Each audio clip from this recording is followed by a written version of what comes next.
नमस्कार. मी doctor Manoj Pisal, pure Ayurveda and panchakarma practitioner in Pune. आज आपण पुरुषांमधील वंध्यत्व आणि आयुर्वेद या विषयात थोडक्यात बोलणार आहोत. आजकाल अलीकडच्या काळामध्ये पुरुषांमध्ये वंध्यत्वाची लक्षणं ही प्राधान्याने फार दिसायला लागलेली आहेत.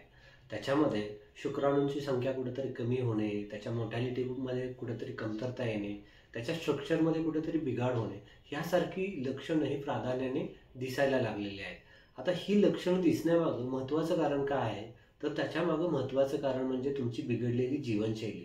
कारण आत्ताची जी जीवनशैली आहे ती अतिशय सायकॉलॉजिकल प्रेशर घेणारी आहे, रात्रीचं जागरण करणारे आहे, सकाळी उशिरा उठणारे आहे, खाण्यामध्ये जास्तीत जास्त प्रोसेस फूड, फास्ट फूड यांचं सेवन करणारी आहे. याचा परिणाम तुमच्या शारीरिक आणि मानसिक दोन्ही अंगावरती होत असतो. त्यामुळं तुम्हाला ह्या जर समस्या निर्माण झाल्या असतील तर तुमच्या अगोदर लाईफस्टाईल व्यवस्थित करणं हे फार गरजेचं आहे.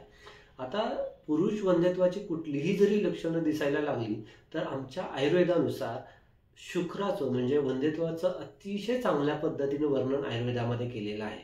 आयुर्वेदामध्ये 7 धातू सांगितलेले आहेत. त्याच्यात सगळ्यात शेवटचा आणि सगळ्यात उत्तम धातू म्हणजे शुक्र धातू. आता तुमचा शुक्र धातू जर चांगला करायचा असेल तर आयुर्वेद असं म्हणतं की तुमचं खाणं व्यवस्थित पाहिजे, तुमची झोप व्यवस्थित पाहिजे, तुमचा व्यायाम व्यवस्थित पाहिजे आणि तुम्ही आनंदी आणि समाधानी असला पाहिजे.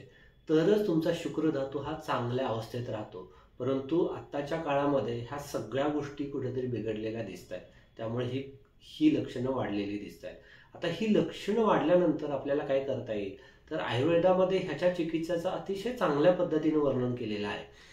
तुम्हाला कुठल्याही पद्धतीचा वरच्या म्हणजे शुक्राणूंची संख्या कमी असेल, मोर्टॅलिटी कुठेतरी कमी असेल, स्ट्रक्चरमध्ये बिघाड झालेला असेल, तर त्यासाठी तुमचे जे जवळचे आयुर्वेदिक डॉक्टर आहेत त्यांच्याकडे जाऊन त्यांच्या सल्ल्यानुसार पंचकर्मातली वमन, विरेचन किंवा बस्ती त्याचबरोबर शिरोधारा तुमच्या प्रकृतीला कोणती ट्रीटमेंट चांगली फायदेमंद होईल ती ट्रीटमेंट तुमच्या आयुर्वेदिक डॉक्टरांच्याकडून जर करून घेतली तर तुमच्या शारीरिक मानसिक मध्ये जे असंतुलन झालेलं आहे, जो इम्बॅलन्स झालेला आहे, तो बॅलन्स येतो आणि त्याचा इनडायरेक्टली परिणाम तुमचा शुक्र धातू चांगला होण्यामध्ये त्याची मदत लागत असते.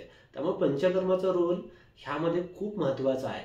पंचकर्म केल्यानंतर पंचकर्माबरोबर सुद्धा आयुर्वेदामध्ये शुक्र अशी फार औषधं सांगितलेली आहेत. त्याच्यामध्ये शतावरी आहे, अश्वगंधा आहे, कवचबीज आहे, मुसळे आहे, च्यवनप्राश आहे, अशी नाना तऱ्हेची औषधं आपल्याला ह्या चिकित्सेमध्ये वापरता येत असतात.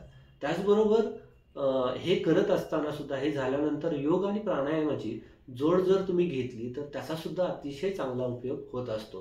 प्राणायाम केल्यामुळं तुमचं जे मानसिक असंतुलन बिघडलेलं असतं ते कुठेतरी संतुलन बॅलन्स होतं आणि शरीरात जी वाढलेली उष्णता असते ती प्राणायाम याच्यामुळे सुद्धा आपल्याला कमी करता येत असते.